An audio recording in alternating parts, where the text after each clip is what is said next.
Non-overlapping Wi-Fi channels. This topic explains how to arrange wireless channels to avoid interference and ensure clear communication. Think of it like assigning different radio stations to avoid overlapping music signals. In the 2.4 GHz band, channels 1, 6, and 11 are spaced far enough apart not to overlap. Overlapping channels cause noise, slower speeds, and dropped connections, like two conversations blending into an unclear mess. By selecting non-overlapping channels, each network gets a clean frequency lane.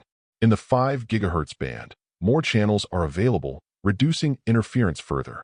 Choosing the right channel is essential in crowded areas like offices, apartments, or public hotspots. This improves signal quality, network stability, and overall user experience. Understanding and applying non-overlapping channel selection is a basic but critical skill for wireless network optimization.